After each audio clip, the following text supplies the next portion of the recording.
Hello all you beautiful goddesses. It feels like so long since I popped in here and did a live video, so I thought it was long overdue. And after reading Sky's post for inspiration last night, what better time to jump in and say g'day to everyone. Hopefully everything went well for all your beautiful families over Christmas and New Year and the school holiday break. I know for me, I always love that extra time with my children and my family, just celebrating and enjoying plenty of time to just be. But I guess if you've been following this page for quite a while now, you would have noticed that Sky and I usually hop in and do a theme of the month live video at the start of the month, and we haven't done that for January and February. And I guess some of the reasons why would be I don't want things to feel forced. And I guess it's good to have a structure and something to look forward to, but I'm really keen on hopefully moving forward with this group in a more natural and organic kind of way. And for Sky and I to be hopping in here, and any other beautiful women who feel the call to share, to just jump in when you feel inspired to do so. I know for myself, sometimes in life we have those epiphanies or those light bulb moments where things just seem to fall into place. And that's a beautiful time to be sharing what's coming up for you or coming through for you, or what I guess soul lessons or growth or wisdom or whatever's coming up. I think if we are tapping into and sharing those resources and those light bulb moments, we all grow together. So I think for me, my biggest theme so far this year has been, it's not so much about doing the work alone, it's about rising up together, right? And it's not the I, it's the we. So I'm really hoping through our collective consciousness and our unified field of energy that whoever needs to hear the messages that are being put out there, are aligned to and connected to the people that are speaking them. So I just kind of feel the need to just go with the flow, so to say. And so it's funny that Penny, thank you for your request on the topic, because the story actually is what came up in our depression and anxiety group that Sky and I are running this week. And it's a huge topic, and it's very close to my heart, because I myself was stuck in story for so long, and I know we all can. And like if I will, I'll just give you a quick, explanation of what I think story is. And for me, it's very much about your family and social conditioning, yeah? So all of those influences that you have when you're a little person, and you're trying to make sense of the world and how you fit in it. So think of things like how your parents interacted with you or your siblings. What kind of, rules for relationships did you figure out for yourself during your time in your family? So for me, I was the youngest of 3 girls, and even though I knew I was loved and valued somewhere deep inside myself, I often felt like my voice didn't matter in my family, and my parents and my older sisters were heard or had an opinion or, were louder than me. So I became very quiet, and reserved and shy, and maybe that's part of my natural temperament too, and that's okay. But over time, I forgot to speak up. And it didn't serve me well in the longer term, and I didn't realize that until I was a grown-up. But so stories formed very early on, and it's also things like your education, the influences from your teachers, your coaches, and other role models in your life.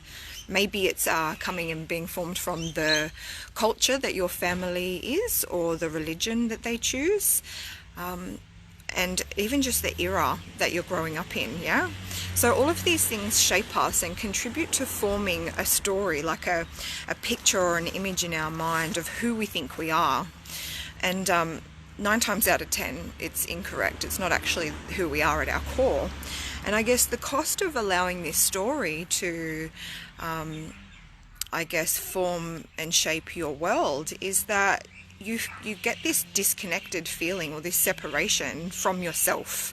So it's a bit like you're putting on the mask or the facade, or you're showing up in the world in a way that you think everybody needs to see you, or the way that you fit in and belong, which is actually incongruent or out of alignment with who you actually are. And after a while, this creates all sorts of different feelings in us. Like for many, it's depression and anxiety. Maybe it's just a feeling of being lost or totally confused or stuck. Yeah. And I'm sure so many people can relate to being in this place at some point in their journey. And I guess the only way we can really change that for ourselves, like change our story, no one else can do it for us. You know, we can get support people in, like friends, family members, therapists, coaches, mentors. Lots of people can be there telling us how they do the work or advising us and giving us opinions. But the only way you can actually change your story is to rewire your own brain. And we do that through, I guess, being the observer of your thoughts and noticing when you get stuck in those loops or unhelpful thinking styles and catching them, and going, okay, thanks brain, but that's no longer serving me, and I'd actually like to choose to make a choice that is more in alignment with who I am. So for me, for a long time, my story had me being a people pleaser, so always putting everybody else's needs above my own, making sure everybody was taken care of and they were all happy, and basically that everybody else's needs mattered more than mine. When in actual fact, I am just as important and worthy of having my needs met as any other person on this planet, right? And we do know that, but our head brain gets stuck up in that loop or that story, and we just keep reliving the same old patterns of behavior, And we do that because of a lack of awareness, or we don't realize we're stuck in the loops, and we're just living I guess, from our thoughts, not from our heart, so to say. It can also be low self-esteem. Maybe you've been put down or belittled or, told you're no good or you're not worthy for too long, and you started to agree to that. Or maybe you just weren't taught, or you didn't have a role model in your life that taught you different ways to overcome adversities, or, how to work on yourself. There's all sorts of reasons. Poor self-care, maybe you've given up because of a fear of failure. If I try to change things for myself, it'll just fail anyway. So I get stuck in this loop of thinking, it's too hard, I just won't try. But if you wanted to go back and look at the video section in this group, you'll come across so many beautiful Theme of the Month live videos that Sky and I did film, which will give you a lot of, I guess, learning and coaching tips on things like awareness and different strategies and tools that we've shared over the last 15-16 months that may help. So I guess we can, like, what happens when we have this story is we kind of form a set of rules for ourselves that we live by, and we just keep, I guess, making choices based on the rules which are formed because of the story. But for me, and I guess for everybody, it's okay to change your rules or your beliefs at any time. And it does take hard work, and it's you're forming these new neural connections. And in group, we always talk about, there's like, if you have a worn path through the forest, it's very familiar and it's safe and it's comfortable and you know where it goes to and where it leads. This is like a neural connection in your brain that is formed or based on your story or your set of rules. When you're trying to create a new story or a new set of rules, it's like having to forge a new forest through the path. A new path through the forest, so to say. It's a little tricky at first, and it's like a bit more dense and hard, and it's unfamiliar, and it's new, and it's scary. But over time, the more that you keep, I guess, choosing the new rules or the new story, or like living in alignment with who you are, the easier it becomes. It's like, I always say, it's like strengthening that muscle, So it's through repetition that we create this stronger neural connection in our brains. And yes, the old one's going to keep showing up and going, hey, remember? And for a while we'll stay stuck floating between, living more genuinely and authentically or living from our story. And for me, I would because I work very closely with energies and moon cycles and things like that, I would find that there would be a time in my monthly cycle, usually coming up to the full moon, where I'd get a really strong in your face kind of lesson. And it would show me, I guess some people call it your shadow self, or the darkness, or the things you need to be working on, what's surfacing and coming into the light, so to say. And the more I listened to myself and soul, what soul was bringing up for me, and I guess really looked at it and sat with it and let it be there, and encompassed it with my love and understanding and my patience for myself, the easier it became to start I guess living more true to me and who I am at my core.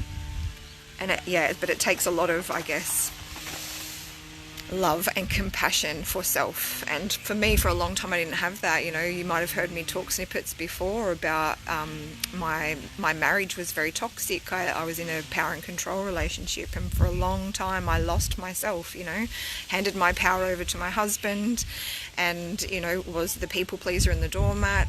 And it took a long time for me to get out of that entrenchment of being stuck in story.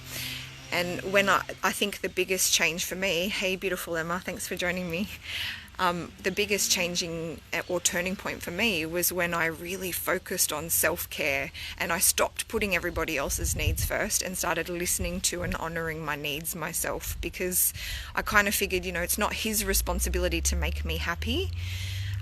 Yes, we're meant to be partners in life and, look out for each other, but it's ultimately, if things are not changing, even though I'm communicating my needs, it's ultimately my job to do something to make myself feel okay again. Yeah.